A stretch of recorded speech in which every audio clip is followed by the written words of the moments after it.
if today you can begin to obey. And so I began by telling you that this word works 100% because there are three things about God. He cannot fail.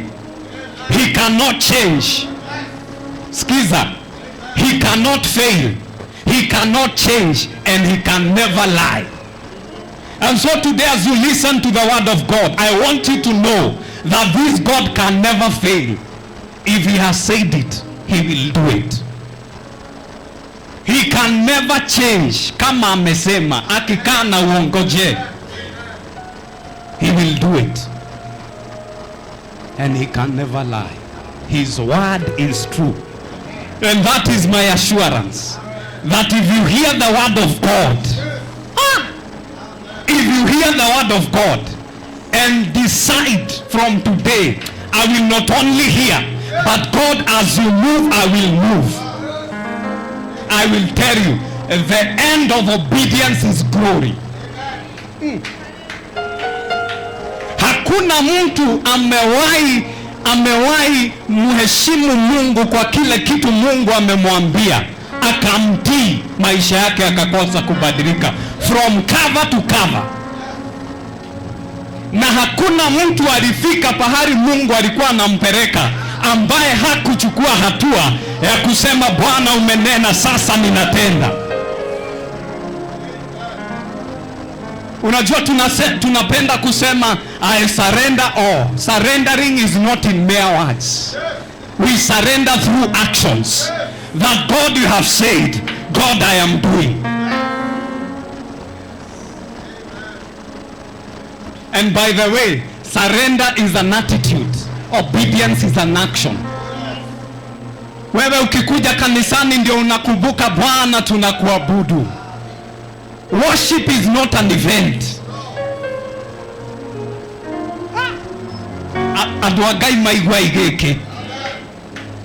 It is not what we come to do here on Sunday. Here we come to fellowship. Tokudanie modu na orioge. But our life should be a life of worship from Sunday to Sunday. How do we worship? Through obedience. Because obedience is the highest form of worship. Onogetora haha ugaga netwagotea na duikaga uria Ngai endaga. Iyo ni bure.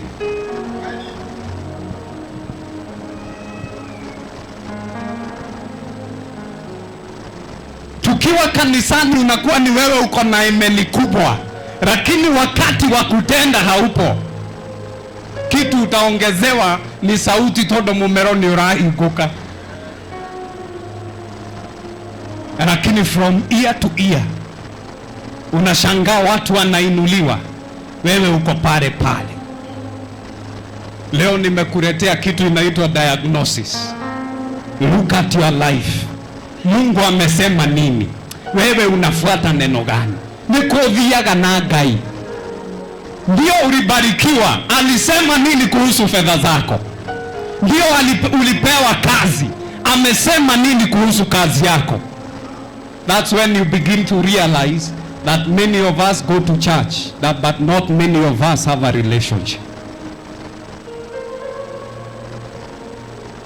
Therefore today, how I pray that God will give you the grace to not only hear, but to really obey. Because then truly, you'll become a co-laborer with Christ. You'll begin to partner with God. Kangoya Deliverance Church Kangoya, where are we going?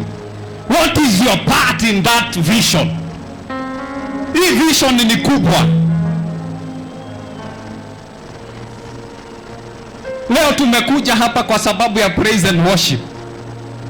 Sisi tunajua, we know, because we know the word, ya kwamba Bwana amesema alituumba ili tumwabudu.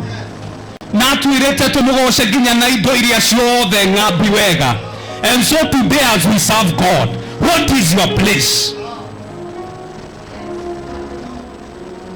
Na ndio maana watu wengi tunawachaga baraka hapa wakati Bwana amenena. And today I will show you how easy it is for God to lift you. Like, wacheni niwaambie, mnajua kwa nini niliambia Pastor Raphael hakuna maombi mimi? Umeangalia maisha yako, unaona ile niliomba imefika. Ile gaino ashejie maundu ni undu wanyu. If God has appointed you to be the governor, he can bring a change so that you can sit there. It is not about time. When God moves, that's the time. God mutigwe. Gaitoginye terere githurano. Tulizoea masaa ya mwanadamu tukaona kama ni masaa ya Mungu.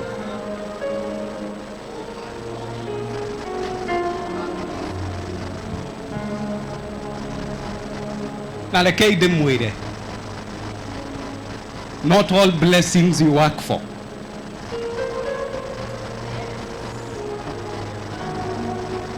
Not all blessings you work for. Todo wengine wenu mnaangaliaga maisha yenu kona, there is no way I can drive.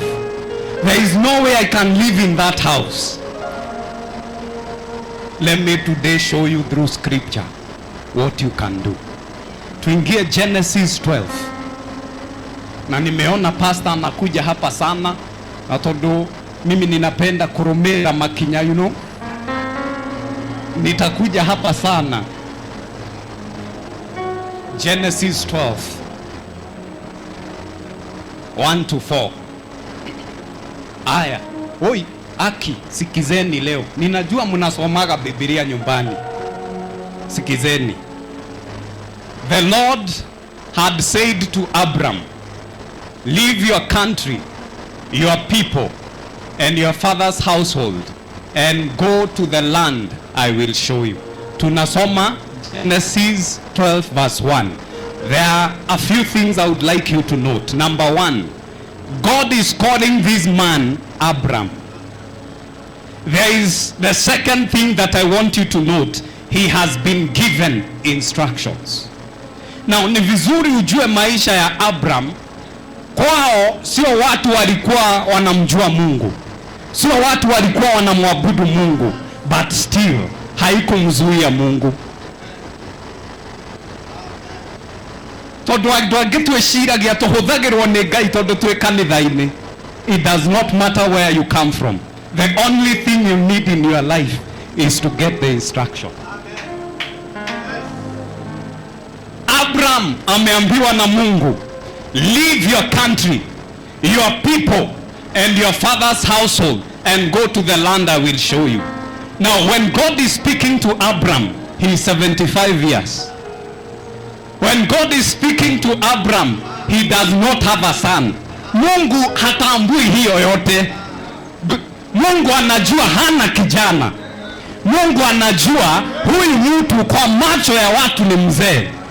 Mungu anajua huyu mtu hajui Mungu vizuri. Unajua sisi tumesoma Mungu, tuena Bible. Abraham hakuwa na Biblia.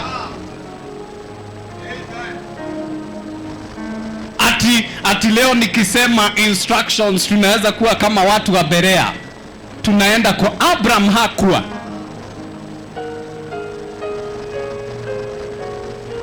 Lakini sisi tunawahubiri, tuna Biblia, tuna Roho Mtakatifu, lakini kwa nini maisha hayabadiliki? Aya, twende verse 2, my friend. Aya, after the instruction, listen to this now. I will make you into a great nation. I will bless you. I will make your name great, and you will be a blessing. Acha turudie pamoja. I will make you into a great nation. Hiyo ni ya kwanza. And I will bless you. Aya, sikiza. I will make your name great. Na sasa yenye mimi ninapenda. Wewe najua unapenda kubarikiwa, lakini mimi napenda hii. And you will be a blessing. You can be blessed, but you are not a blessing. But to Abraham, To Abraham he was told, to bless you, I will bless you. But I will not only bless you, I will make you a blessing. Do you know what that means? That he will bless you, that you will become the answer to this bless you. Watu wengine wakikuona, you are the bless you.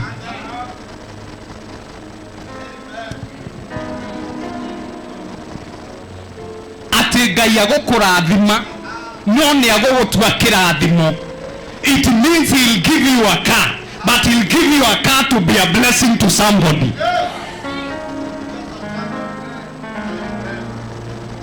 Toyaku ni agukuhe inge uheanage. Nima ni agukuhe mucii, no wake utuike kirathimo.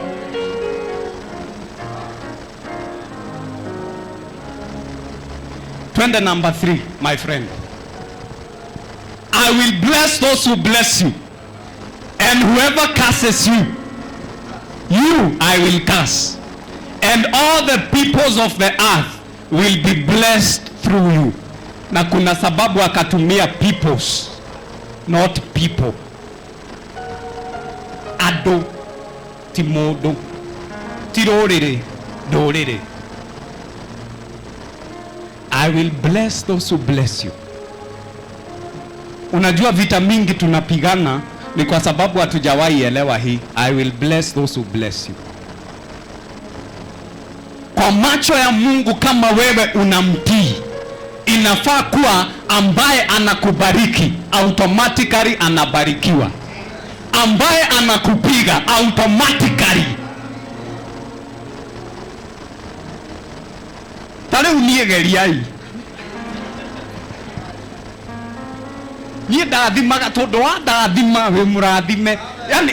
And it's good to make some things covenants. Lord, this is what you have said. Aya, tuko number 4, my friend. So Abraham, now this is the thing. It is good God has given the instruction. It is good he has told you what he'll do with your life. But that does not make you a candidate for the blessing. Ni kama sisi tunajua kile kitu Mungu amesema atafanya. We know. Na nimeanza na kukwambia hili neno ni kweli. Lakini kuna kitu Abraham hakuwa na Biblia. Ndio kwao hawakuwa wanamjua Mungu, lakini alikuwa amejua kama Mungu amenena, kazi yangu ni kuondoka. Ameambiwa afanye nini? Atoke kwao, awache watu wao na atoke taifa lao. Hapa mstari wa 4 tunaambiwa, so Abraham left. The moment he left is the moment he partook of the blessing.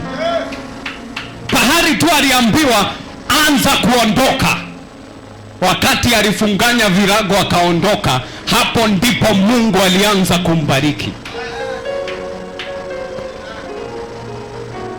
Na hapa ndipo sisi watu wengi tulikuwa marudi. Verse 3. I will bless those who bless you. Hapa tunapenda. Haho nane twaragia na thiomi. Ora kekepa. I will bless those who bless you. Father, Lord, whoever blesses me, let them be. God does not bless outside his will. And his will is captured in the instructions he has given. So, if you capture the instruction, you have captured the will of God. If you capture the will of God, you have captured the blessing.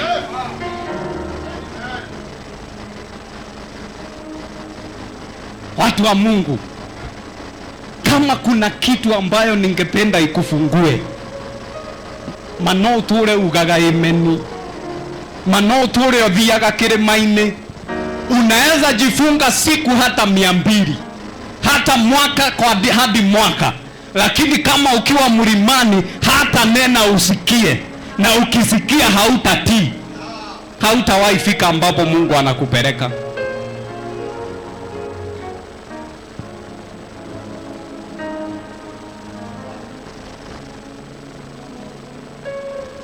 Aya, wacha niwapee siri ingine. Siku hizi ukienda makanisani, mtumishi wa Mungu, watu wanaombewa kitu inaitwa delay. Spirit of delay. Wachani niwasaidie. Wengine wenu sio delay mko nayo, wengine wenu ni kutii tu.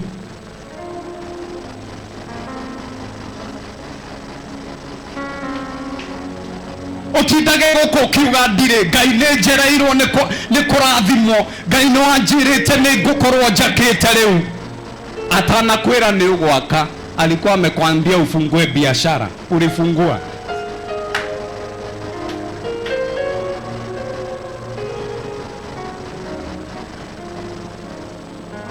Na mimi ninapenda sana manake tuko na wana youth hapa. Your life will become a sign and a wonder if we can get the instruction, and for all it takes we align with the instruction. And if the word of God has never failed, will never fail, we can never be failures.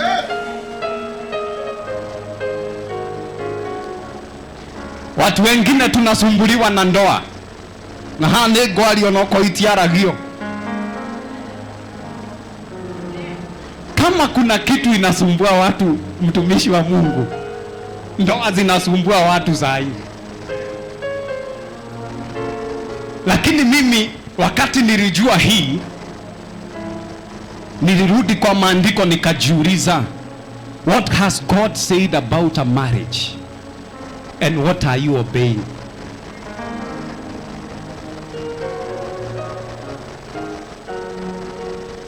Kama mzee, Mungu amesema nini kuhusu ndoa? Wewe unafuata nini? Alafu kila Jumapili tutakuja na machozi. But unless we go back to the word of God and do what the Bible says, we will never get to the place where we are going. Ebu twende Genesis 12:7-8. Enda mstari wa 7. Poleni, I'm a bit slow, lakini ile instruction ya maisha yangu, unajua mnaweza shangaa kwa nini niko hapa. The instruction of my life, and there is nothing I cannot give for this instruction, is to know Christ and to make him known. Siko kwa redio ati utondo redio ni ithiagwo.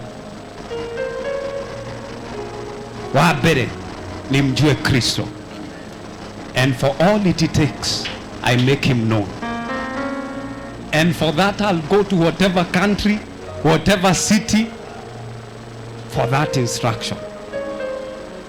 Now, once I begin to obey the instruction, everything will begin to work together. Umefika hapo, my friend? Na mukadirikania tukachoka. Haya, tuliacha Abraham left. Tumefika mstari wa 7. The Lord appeared to Abraham and said, to your offspring I will give you this land. Aliambiwa nini pale? Aya. So he built an altar there to the Lord who had appeared to him. Hii nitarudi siku ingine nitawaelezea. Twende verse 8. From there he went on toward the hills east of Bethel, and he pitched his tent with Bethel on the west of Ai on the east. There he built an altar to the Lord and called on the name of the Lord. Twende hiyo ni 8, abuenda 9. And then Abram set out and continued towards Negev.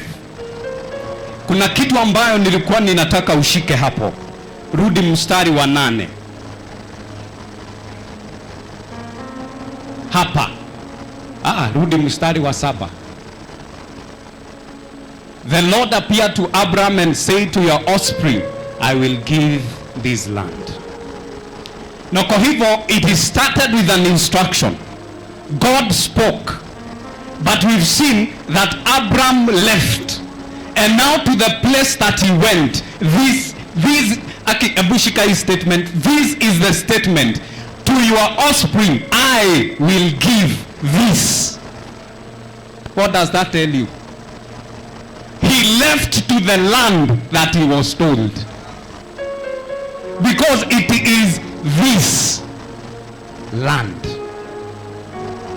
Inatuambia sio kutoka tu alitoka, alienda pahali ambapo Mungu alimwambia aende. And that's why when God is appearing to him, anamwambia I will give to your offspring this. It means the moment you capture the instruction and you begin to move, sasa itafika pahali na Mungu ataanza kukuambia ndio ile, ndio hii. Hallelujah.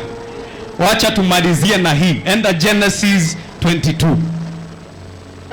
Genesis 22. Haya, ndio hii sasa. Sometime later, na hii tutasoma kidogo so tuperekane. Sometime later God tested Abraham. He said to him, Abraham, here I am, he replied. Then God said, take your son, your only son Isaac, whom you love, and go to the region of Moriah. Sacrifice him there as burnt offering on one of the mountains I will tell you about. Hebu nieleze kidogo. Tukimpata Abraham, kabla aanze kuzungumziwa na Mungu, hakuwa na kijana na hakuwa ameonyeshwa shamba. Sasa when we are coming to this point, he has a son. Bwana Yesu asifiwe. It means that the moment he began to obey, God did not only take him to the place he promised, hii vitu ingine ambayo alikuwa anahitaji iliongezewa. Hence the word, seek me. First seek the kingdom of God and all other things. Don't go after what you want. Go after the instruction. In the instruction, you will find everything else that you need. Hallelujah. Haya, tumepata ameambiwa aende akasacrifice mtoto. Twende tuteremuke kabisa hadi pahali nitakwambia usimame. Sacrifice him there, burnt offering on one of the Early the next morning, Abraham got up and saddled his donkey. Instruction number 2. Take your son, go and sacrifice him. Early the next morning, what has he done? Abraham got up and saddled his donkey. It means that he has obeyed. He's only,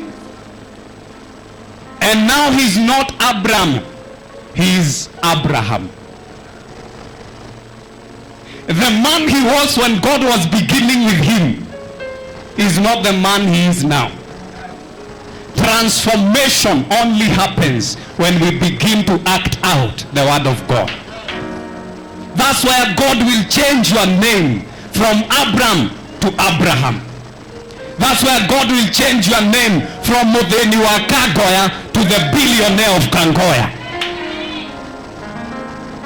That's where God will transform your life. This word that we read daily, it is true, it has the power. But the power of the word is in our obedience. It means this word will never be powerful until you begin to do what it says. Hallelujah. It is not about having a powerful pastor. It is about hearing the voice of the Lord and doing what the Bible says. Nimepata hapa pastor akijaribu kuwaelezea tunafaa kupendana. Nakagoire until the day you will hear that word and decide you will begin to do what it says. And by the way, being blessed is not only about monetary value.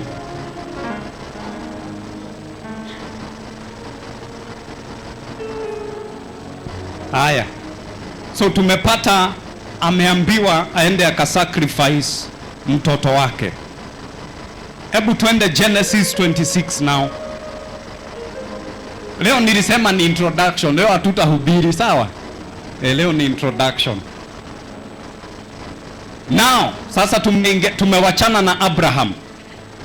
The Bible says that we are partakers of the Abrahamic covenant.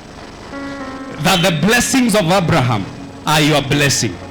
Now, how do they turn to be the blessings of Abraham and you begin to experience them in your life? Let me show you a pattern. Now there was a famine in the land besides the area famine of Abraham's time. And Isaac went to Abimelech, king of the Philistines in Gerar. The Lord appeared to Isaac. The first pattern. The Lord appeared to Isaac. Akihiyoshika. You can never obey without an instruction.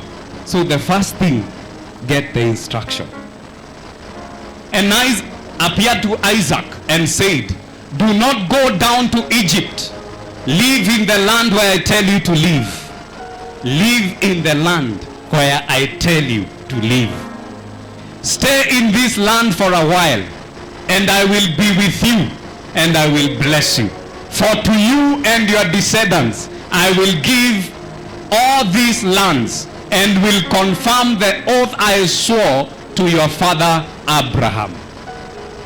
I will make your descendants as numerous as the stars in the sky, and I will give them all these lands, and through your offspring all nations of the earth will be blessed. Because Abraham obeyed me and kept my requirements, my commands, my decrees, and my laws. So Isaac stayed. What was the instruction? Stay. And he's being reminded, if you do what your father did, the same blessing, you will partake of it. Now here we've come to learn that. So Isaac stayed in Gerar. In the kingdom of God we operate through principles. Principles are patterns that have been kept over time and they produce the same results. Tumeelewa? So obedience becomes a principle because it has been kept over time and ended in the same results. What are patterns? Nikitoka hapa niende Nairobi, ni nini itaniambia naenda Nairobi? Nitatoka hapa nijipate Kiambu town, nijipate Vendegwa, nijipate Muthaiga, Ngara, hivyo. Every pattern shows you where you are going. So we are being told that Isaac has been reminded of what his father did, and Isaac has decided that the patterns that my father kept, I will keep. Do you know how you will receive the blessings of Abraham? If you keep the same pattern that Abraham kept. This blessing is not automatic. The blessing was released, but the way was released. Let me show you the power of obedience. Even your salvation, you cannot get it outside of the requirement. Ginya kuhonoka, ndũngĩhonoka nja ya ũrĩa Kristo augire. If obedience ni kitu ya hivi hivi, why does your eternal life depend on it? Gũkaingĩra matu-inĩ, it is solely dependent on your andũ matikaga kũingĩra matu-inĩ tondũ wa kwĩhia. Andũ makaga kũingĩra matu-inĩ tondũ nĩ maregire Kristo ta mwathi wao. Because they rejected Christ as their Lord. Why? Because they have disobeyed. They did not keep the pattern.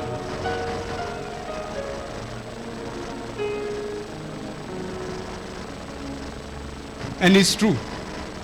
Na unaona ni vizuri kukaa na pastor ako na revelation. Unaona anasema I am the way, the truth and the life. There is a way that leads to the truth, and that truth will lead you to life. Lakini tukikuwa Wakristo wa kupenda kusikia, lakini tukose kutii, miaka nenda miaka rudi, tutakuwa tunaombewa delay, lakini kwa sababu tumekataa kutii.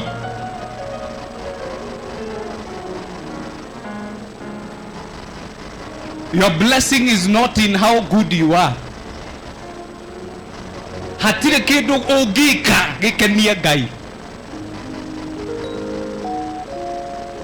Your blessing is just in hearing the word of God and doing according to that word. Kwa sababu ya muda, hebu tuende Job 36:11. Kwa sababu ya muda, Job 36:11.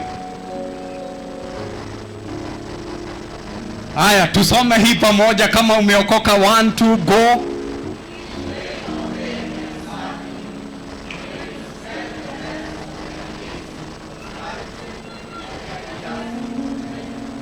Sasa jisome na uweke if I obey and serve God. Jiweke hivyo, twende.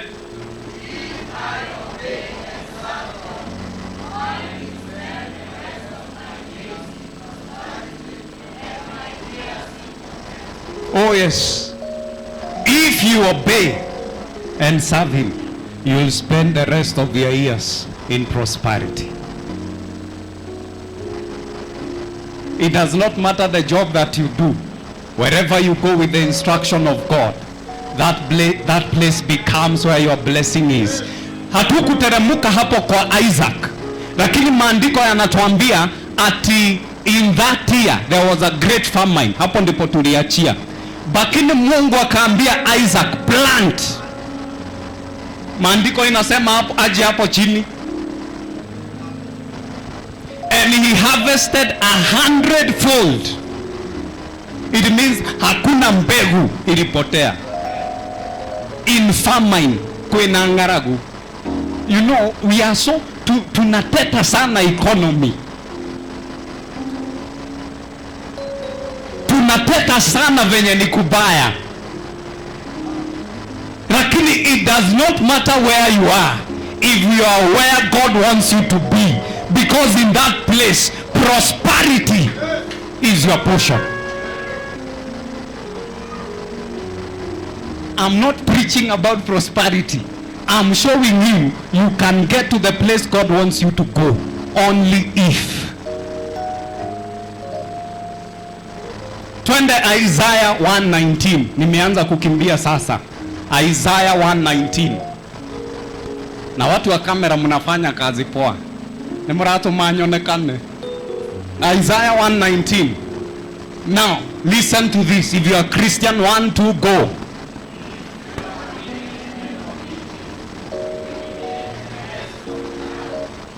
Ebu jisome tena.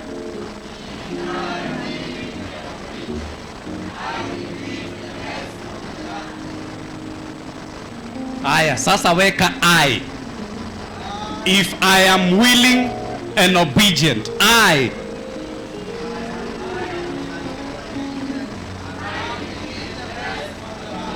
And that's it. The word willing was included here because it's your choice. At the end of the day, I will preach and go home. But what will determine whether you will eat the good of the land is the choice that you make here today. If you are willing and obedient. Na sasa watu wengine tunawachiaga kwa willingness. Niega inegweda. Lakini tunawachia hapo. But if today you are willing and your willingness will lead to your obedience, it will lead to the good of the land. And this, ladies and gentlemen, is the word of God for today. Wacha tumalizie na hii. Luke 11:28. Luke 11:28.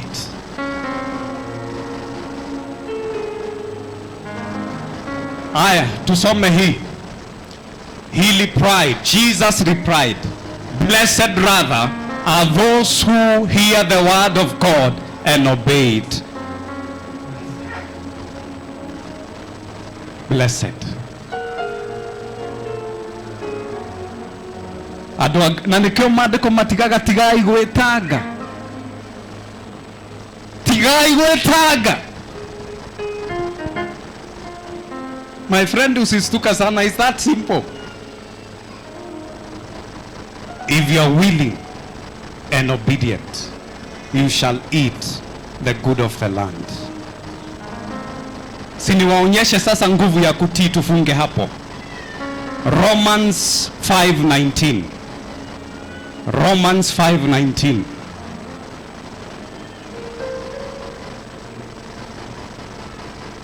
Now listen to this, because this is a powerful scripture. This is a powerful scripture. More powerful than we'll ever be able to carry that revelation. The Bible says, for just as through the disobedience of the one man, the many were made sinners, so also through the obedience of the one man, the many will be made righteous. One man made us sinners. His disobedience made us sinners. And today we are here to celebrate one man who decided to hear the voice of God, who decided to hear the voice of his father. And he got to a point and he said, Father, if it is your will. But he decided, I will obey. And through his obedience, many, all of us are made righteous through the obedience of one. Some of you, your families are waiting for your obedience. Some of you, this nation is waiting for your obedience. Some of you, this church is waiting for your obedience. Todo gainea kuelilere heavy miti, lakini umekalia.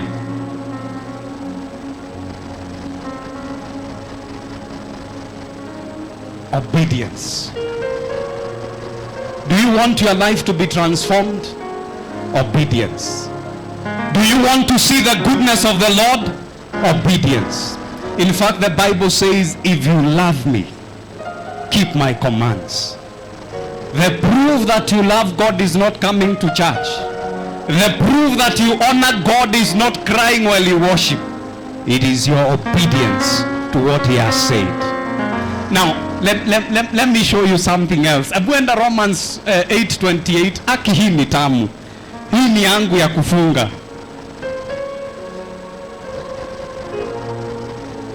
Hii ni yangu ya kufunga. Listen to this. And we know that in all things God works for the good for those who love him. Now, I have defined the word love for you. If you love me, keep my commands. If you love me, obey me. Hallelujah. Now we are being told for good for those who love him. So for good for those who obey him. Things do not work for good for everybody. It's only for those. Aki watu wa Kangoya. This begins the day of your lifting. This begins and ushers in your season of abundance. Because now you know the truth. The truth has set you free. Now if you are willing and if you are obedient, you shall eat the good of the land. Only if it is true. What your Bible says is true. But to the people who will decide to honor God. So in summary, every place the Bible has mentioned abundance, obedience is demanded. To every place the Bible has said you'll be blessed, there are instructions to obey. And I've told you, even your salvation. What has God said? And what are you doing? What has God said? And what are you doing? Hallelujah. Ebu enda Genesis 24. Sijui kama kwa nini hii inakuja. Genesis 24:1. I say that the end of obedience is glory. Now this was the summary of the life of Abraham. The man we've talked about. This is how his life was summarized. Abraham was now old and well advanced in years, and the Lord blessed him in every way. Hebu tusome tena. This was the end of this man that we are saying that he obeyed.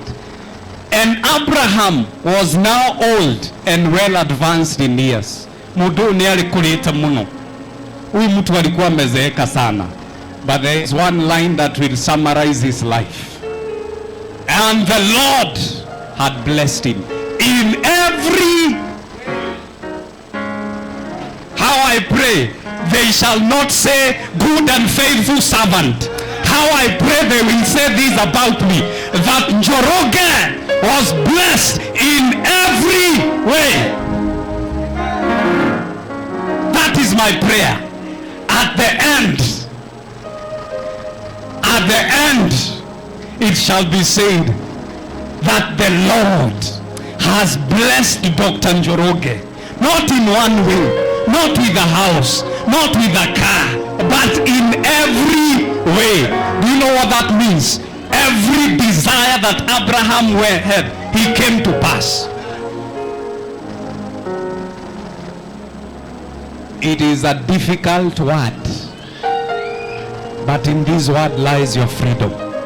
In this word lies your blessing. Hallelujah.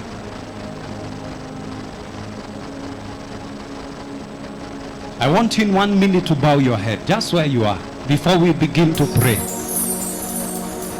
And I would like you to pray and ask God for the grace to obey. I would like you to ask God to make known his voice, his instructions for your life, in the name of Jesus.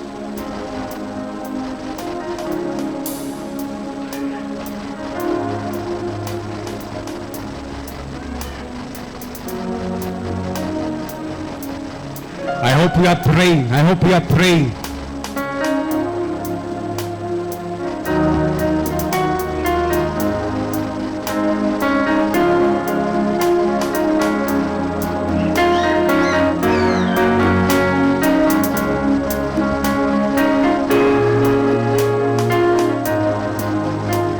In your obedience lies your blessing.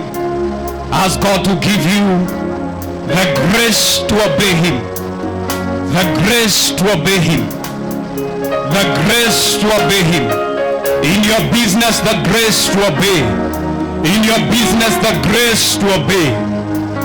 In your ministry, the grace to obey. In your family, the grace to obey. In whatever you do, the grace to obey.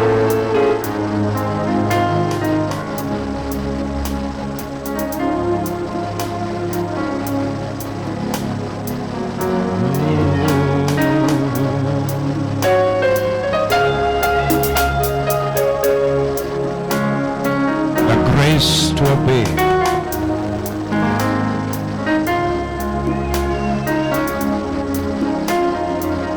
If you finish your prayer, I would like you to be upstanding now.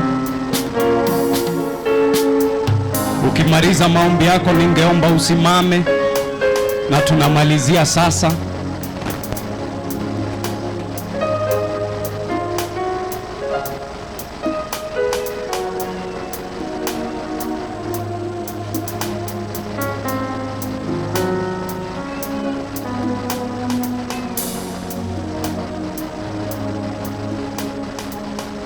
are two things I would like you to know as I conclude. That when we do what God asks us to do, He does what we cannot do. When we do what God asks us to do, He does what we cannot do.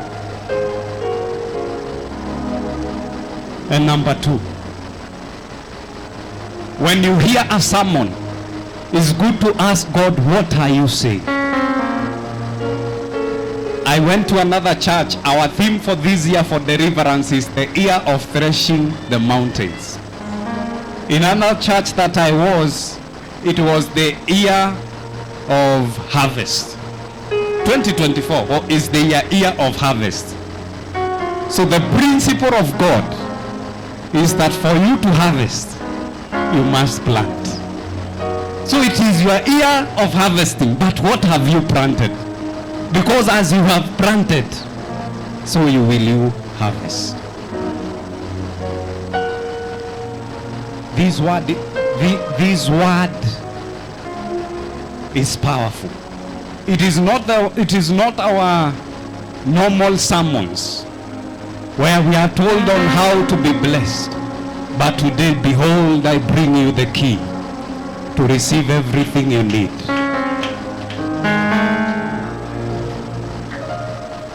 Now, because we are here for the praise and worship team, let me connect everything with 1 Thessalonians 5:16. Let's begin from 16. 1 Thessalonians. Stay standing.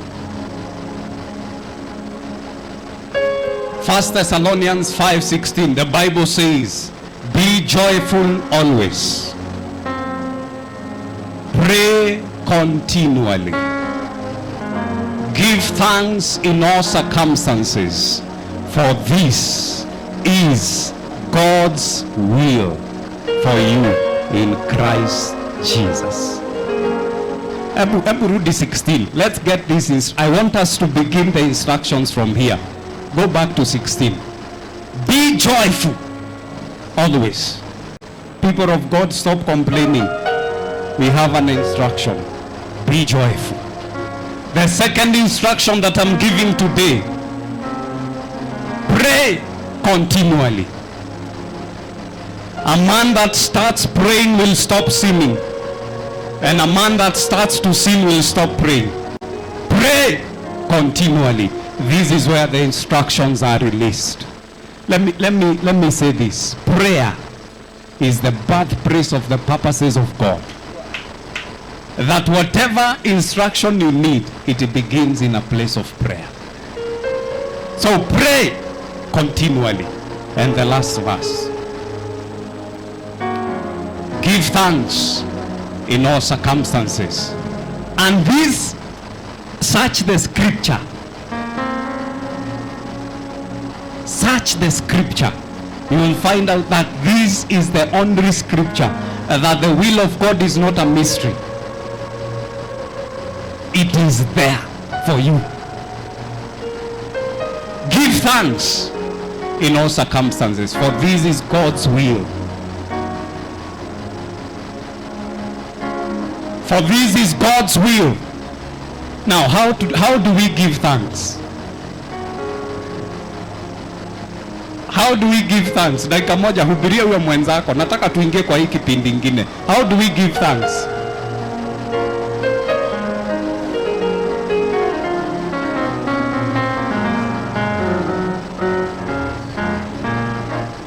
Aya, mkiniita nitawaletea hiyo siku ingine. But the most important thing, if you read Colossians, the way we give thanks to God is that after all is said and done, whether you eat or drink, whatever you do, do it for the glory of God. That's how you give thanks. How do we give thanks? When we praise Him. How do we give thanks? When we worship Him. This is my prayer for you. If you have never given anything, God created us so that we can worship Him. God created us so that we can praise Him. kama leo unajua ni kweli ungependa kusimama na praise and worship team but you do not have, if you, hiyo Bible ambayo hiyo scripture ambayo tumesoma ya Abraham, ukiendelea pale chini, after God produced or provided a ram, when he went to sacrifice Isaac, he named the place Jehovah Jireh, for the Lord had provided. If today you do not have, I want you to write somewhere the thing that you want God to provide, and as your seed of faith, present it to them. And this is Pastor, allow me to teach them faith. If you want God to give you 1 million, what's the tithe for 1 million? 100,000. If you want God to give you 100,000, so as your seed of faith. And now this is the instruction. As your seed of faith, stand with this ministry with a 10% of what you want God to bless you with this year. And before December 2024, you will see the goodness of God. That's the instruction for this year. God bless you. Hallelujah. God bless you, Daktari. Karibu, my brother. Welcome. Let us appreciate the speaker of the word today. God bless you. What a word. Amen. Amen. You may have your blessed seats. Amen. Amen. I only have 10 minutes. Niko na dakika 10 peke yake. I need your 10 minutes only. Anajua tutabarikiwa. May God bless you for the word and do you great. Amen. Amen. Najua tumebarikiwa and the word is clear.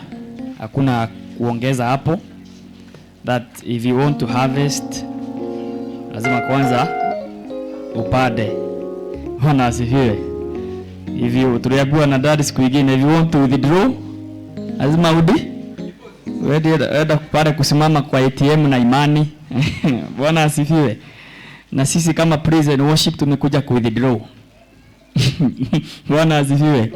Watu wamedeposit kitu kwenyu. Mutike kudorogu muradora. Has the praise and worshipers deposited anything on you? Kuna kitu wameweka? Aya, wacha kwa tuanze na wao wenyewe. Kwani wameenda wote? Aya, kawira kau muraruta hau ni karutwo ni mundu ungi. Hena skudi haria no rute kawira kau ke hau. As today to this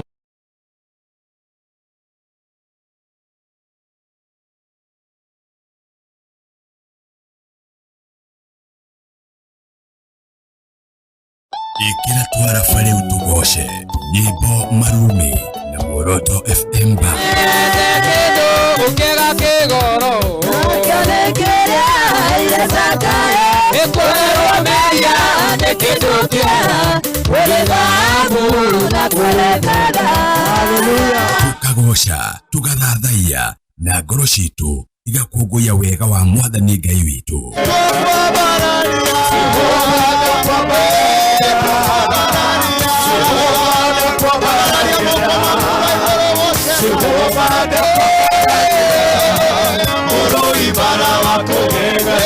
Tuthathaiye Mwathani Ngai witu tucanjamukite na tuthie mbere yake tukiinaga tukenete. Ndirendona Ngai toyo, ndirendona uki, ndirendona Ngai toyo ugaga geka. Nitugoshe Ngai tumwambararie na tuigue kiugo. Notie kuo ni mutungatiri. Yes. Tondari na igai ringi angikuhe indo iria ciothe nacio ni cia.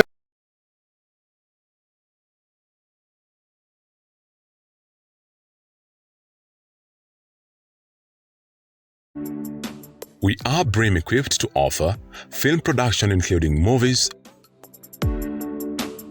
documentaries and advertisements, photography and photo mounting, live streaming, events, feature story and music videos, graphic design and printing, voiceovers and DJ and sound services. To access any of our services, reach us at Mzee Kenya Studios on Instagram, Facebook, Twitter, and subscribe to our 2 YouTube channels. You can also email us at mzeekenyastudios@gmail.com or call us on 0782 566 698. Mzee Kenya Studios. Substantial quality precision.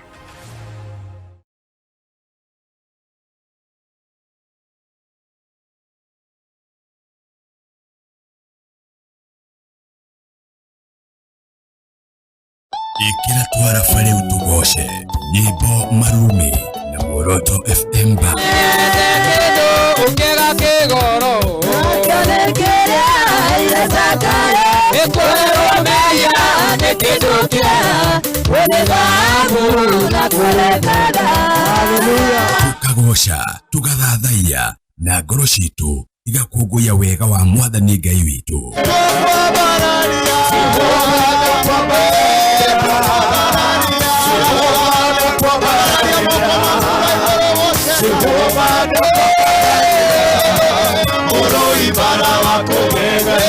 Tuthathaiye Mwathani Ngai witu tucanjamukite na tuthie mbere yake tukinaga tukenete. Ndirendona Ngai toyo, ndirendona oke, ndirendona Ngai toyo ugaga na geka. Nitugoshe Ngai tumwambararie na tuigue kiugo. No tie kuoni mutungatiri. To ndari na igai ringi angikuhe indo iria ciothe nacio ni cia ciana ciake. Ona korwo ona thina na ringi mundu anararira mutungatiri ari oho. Arite nyama kaigirira kuguru metha iguru. Tariu niko airetu maturaga marega Orio tikirasi giakwa na ya bakisi neira ni ndirenda mundu tall, dark and handsome and financially stable, mundu ratwarithia na no kuruga yakorehire mundu nigetha muteithanie. O muthenya wa Friday nyitanira na Dr. Njoroge na Moroto FM band utuku wa uoshi.